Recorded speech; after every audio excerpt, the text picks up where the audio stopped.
Hi everyone, Angus Campbell here. Where are we? Sunday the 1st of December.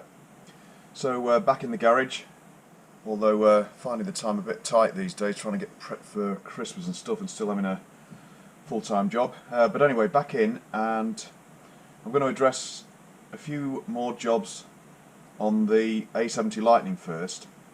And these have been highlighted really from comments on my channel, but also from comments on some of the forums within BritBike.com, which I've joined recently, having noticed that there was a thread that had been started on the A70.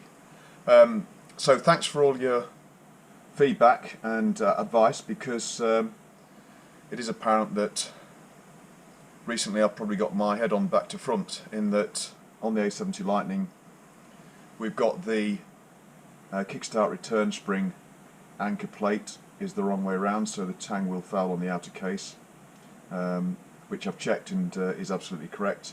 But also there's been a bit of discussion around which way around to fit the stator, with the wire out or the wire the inside. The shorter route is on the wire on the inside, but the factory did actually fit the wire on the outside, and it is shown like that in the parts book. And the wire then winds round the side of the stator and then is held by a clip. And what I'd forgotten as well is that I've actually bought new clips anyway, because the old one, when I dismantled the engine, I remembered the old one had disintegrated. So I've actually got these in stock. So we're going to correct those two faults today, faults through my ignorance. So thanks very much for everybody for critiquing that, it's appreciated. I do enjoy reading the comments and constructive criticism. I'm always learning, and I'm not perfect by any means. And then the other job that I want to try to attempt to do today is I've got some more 3/8 5/8 chain, so I'm going to extend the 110 pitches by, I think, probably another 3 or 4 links, because we've determined that the rear sprocket on this bike is not original. Instead of 47 tooth, it's actually a 52, which is big. When you bear in mind that the Triumph Hurricane had a 53 tooth sprocket on the back, and that was very, very low geared. I used to have one, so I know what it was like to experience that sort of gearing. It was fast, but it was breathless at 90. It looks like the A70 is the same. Now, when that sprocket was changed, I have no idea. But on the A70 it does have a slightly larger sprocket on the front, a 21 tooth as standard rather than a 20 tooth, I think, that was standard on the A65s. So it's a 21-52 combination. So anyway, the sprockets are in very good condition, so we're going to give that a try first, but it does mean that I've had to extend the standard rear chain length, so we're going to do that today. So we'll get set up around the bike, and we're going to address the kickstart return spring retaining plate first, because a kind gent on the BritBike.com forum, I think his name was Gavin off the top of my head, suggested a technique for doing that, so we're going to give that a try because I've got the bits and pieces available to do that. So first things first, let's whip the levers and the outer cover off. They're only held on loosely, everything's not tightened up there at all just yet, so we'll whip the kickstart lever, gear change lever, and that outer cover off, and we'll get access then to the kickstart return spring. Okay, cover off. I'd only got this held on loosely with 3 or 4 screws, and that's because we want to try and polish that cover up a little better, and further to me having an initial go at trying to do this, because I've never done it before with mops and what do you call it, compound. They've come up reasonably well, but as a lot of people commented, there's quite a bit of work that can be done on these just yet, and also it's worth investing in bigger mops on proper bench tools. Yes, I agree. I have got a proper bench grinder over there somewhere. There it is, but it's a rather old model, and it won't take those mops, so I'm not going to get another bench grinder. But a friend has kindly offered to assist with these, as he's got some more professional kit. So I'm hoping to get over there in the next week or so, and we'll try and do a video of that. They look pretty good at the moment, but they could come up a bit better. And just to say that, as I've described in the past, I think there are aberrations on these cases which you will have seen in the polishing video. I don't intend to take all these out. Some of these are quite deep, but I just think that it you know, adds to the provenance and the history of this bike if I just polish this up and leave some of its scars, in the same way that I've done with other areas of the bike, such as the rear engine plates in there, which you can see were chromed up because this was semi-chopperized in the past. They're in good condition, so I've left those as is, and there's one or two other bits and pieces that I'm going to leave just to show a bit of a history of the bike in its hard life. But anyway, we'll have another go at that at some point in the future. Let's stop rambling on and get back to the job in hand. So I've released the spring retaining plate off the flats off the shaft. It's much easier to get off than it is to get on. And we're going to try a technique now. You see, this is on the wrong way round. This tang should be pointing inwards, because with it pointing outward like that, as people have correctly identified and corrected me, then it should be pointing inwards. So I'm going to try a technique described by members on the BritBike.com forum, whereby what we'll do is, sorry, the light's not very good in that position. We'll take the spring off the retaining plate, position the retaining plate flats on the shaft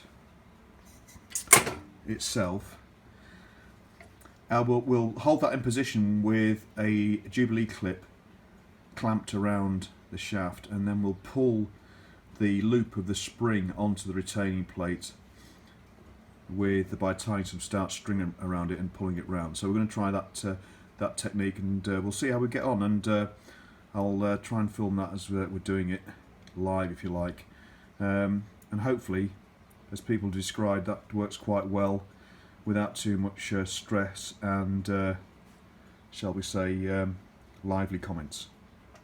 So I'll just get all the bits and pieces together and I'll bring you back. Okay, right, so we've got the spring back on, and one loop is secure to its anchor post, and we have the retaining plate on the flats on the kickstart shaft, and what we've got to do is pull that. Sorry, let's get a bit of light.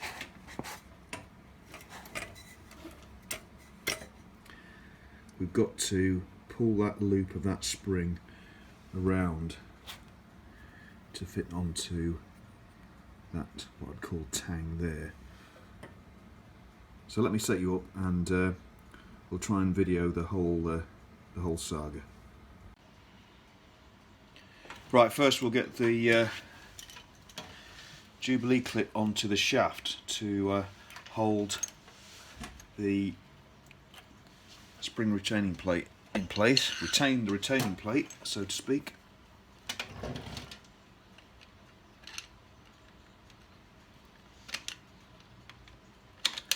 So it doesn't move or flick off when we're trying to manoeuvre that spring onto the tang or the post on the plate.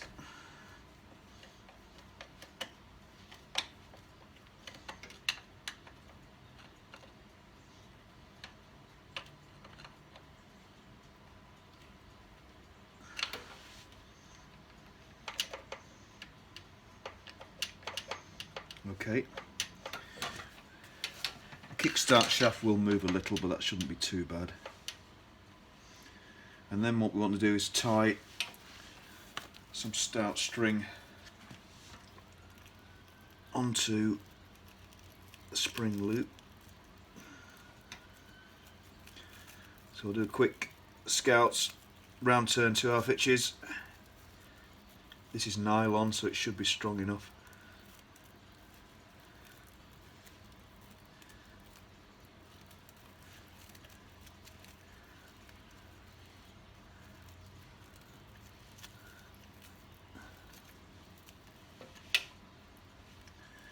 Now,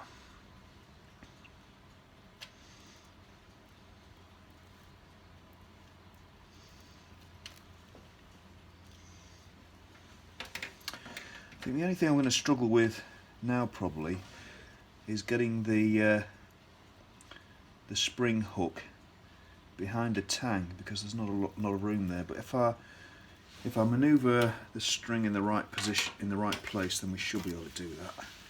First of all, we need to get it round.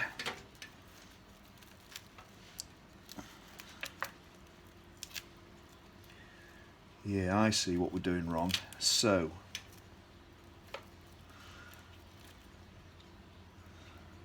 I need to get that string, I think, the other side of the tang first. No, maybe not.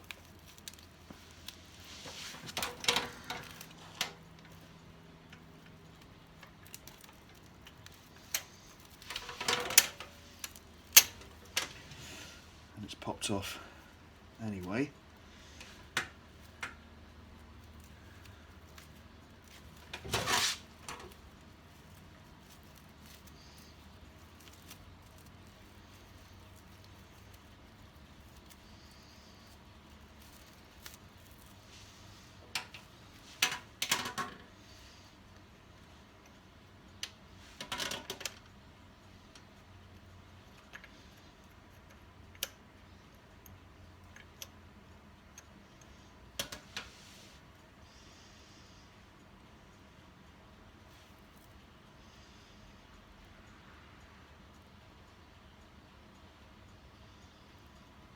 I'm just wondering if this this string I'm using is too thick, which it might be.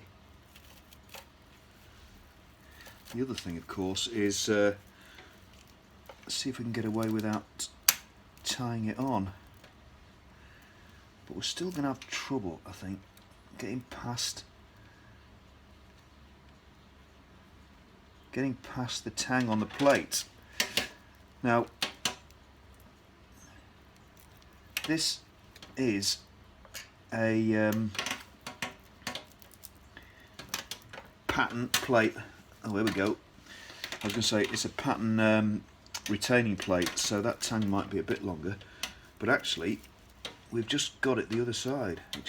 It just went. So now I've just got to spin that around.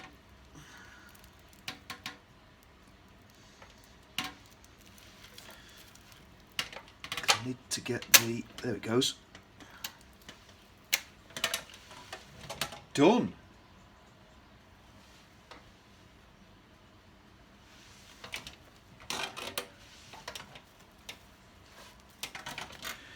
So yeah, didn't need to tie the string on at all, just loop it round, pull, and then obviously it just slides off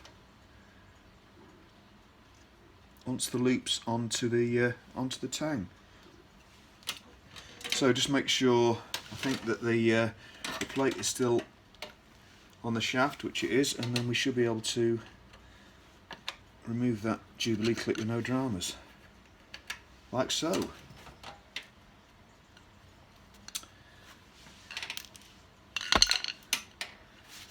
Thanks very much for describing that technique. Done. Right, what we'll do now is we can put the outer cover back on now, just temporarily. If anything, just to test that kickstart movement, and also just to ensure that that retaining plate doesn't pop off if it's accidentally nudged or whatever when we're doing other jobs on the bike.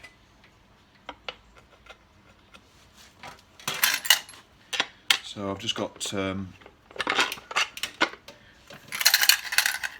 4 long screws at the moment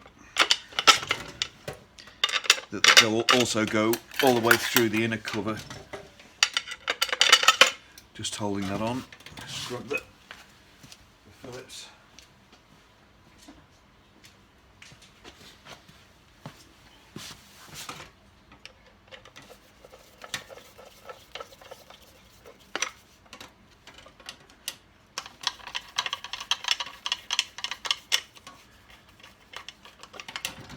So we're not going to tighten these up yet because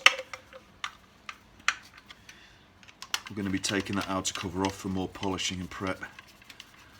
I don't know whether you can see actually the difference between the new points cover and the original case. The points cover is quite a lot brighter, but it's not bad. Okay, so now we can fit the kickstart with the cotter.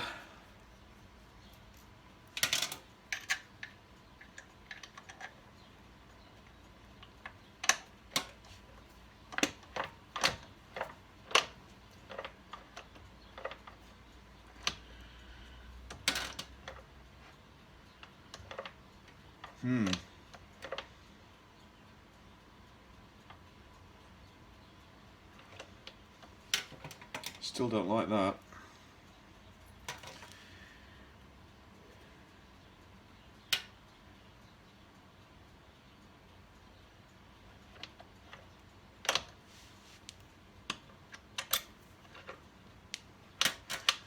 I think I might.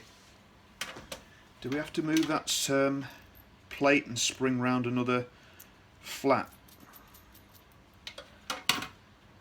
on the kickstart shaft?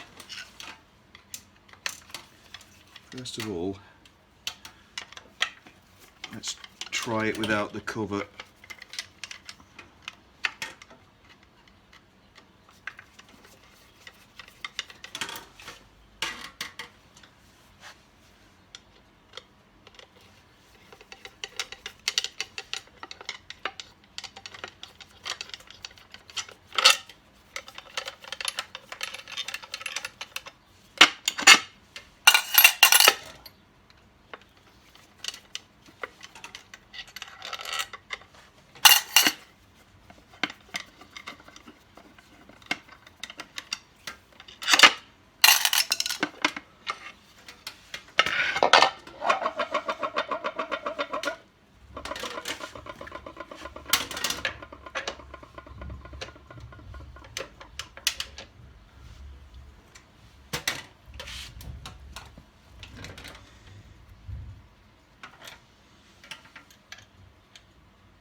Okay, so I went back to square one and did it again just to make sure I've got everything seated properly, and also just lubricated the kickstart shaft slightly, and we seem to be all right now. I think just a bit of running and we should be okay. I'm pretty sure I've got that right, but please feel free to comment if I'm still missing a trick here.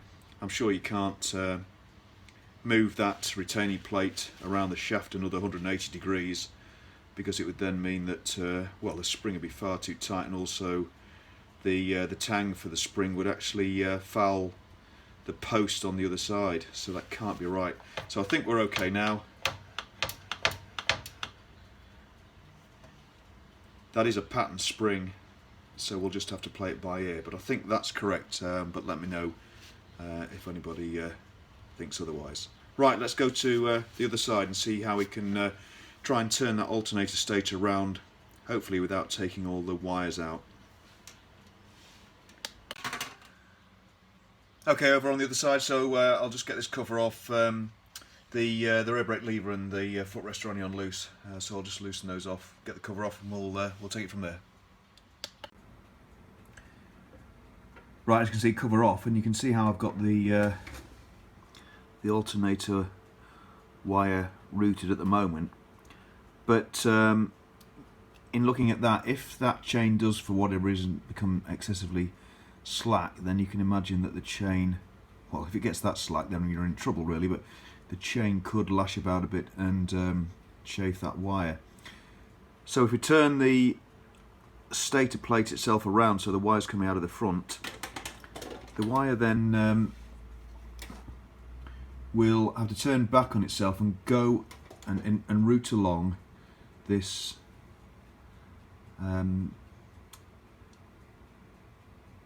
this alloy, well, part of the alloy casting, which is the a mounting shroud for the stator. And you can see, a bit difficult from here, but you can see halfway along that, let me just point it out with my finger, you can see it probably better there, there's a hole in it, and that's to accept one of these guides. So the wire goes through that, the guide arms go through the hole, and then you bend them back so that they don't foul the sprockets, the crankshaft sprocket on the other side. So that's what we'll do now. We'll try and feed that through and sort it out. Okay, managed to take the stator plate off and pull the wires through without them disappearing down the back, so that's good. I've turned the stator around.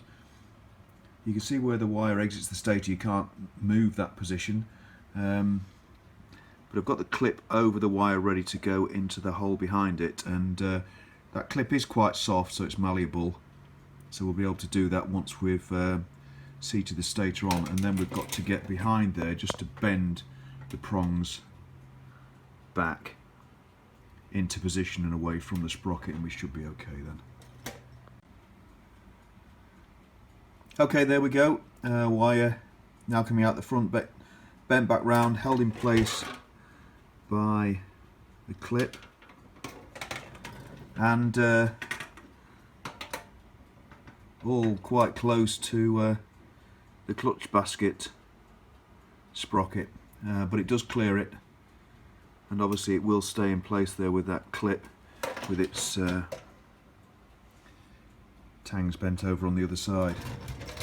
So there we are, that's that job done. So I'll just refit the cover to make sure that fits okay without trapping the wire. It should be alright, because of course it's got to clear the shaft, the rotor shaft there as well. So I'll replace that, and that's hopefully that job completed, and we can reconnect at the back and just pull that through.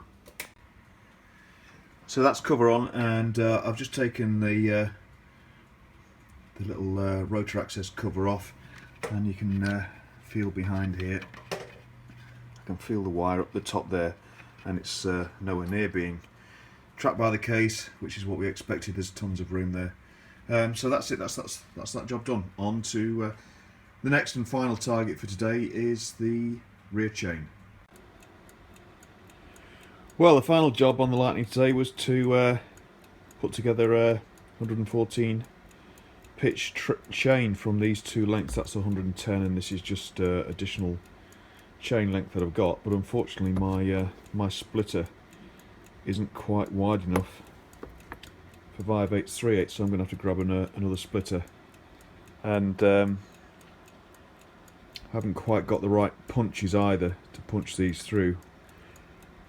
So anyway, we'll have another think about that side of it. For the chain side of it, it's no great rush, and on that note then we'll leave it for another time. So I think we'll end the video there. Thanks very much for watching, everyone. Thanks for interest, thanks for comments, thanks for subscriptions. At least we've got a couple of jobs to try and take us forward on the Lightning. Also earlier on today I did give the Rocket 3 a bit of a fire up so we can keep the battery charged and keep the oil in the tank, because it does sump a little even though we've got the anti-sump valve on that. I've tried to attend to that several times but never managed to get that working properly. But anyway, battery fully charged on the Rocket 3, and that's about it. Thanks again everybody, see you again soon, and next one I think we'll try and finish stripping down the first fit of the E35 SS Fury. See you all again soon. Thanks a lot, bye bye.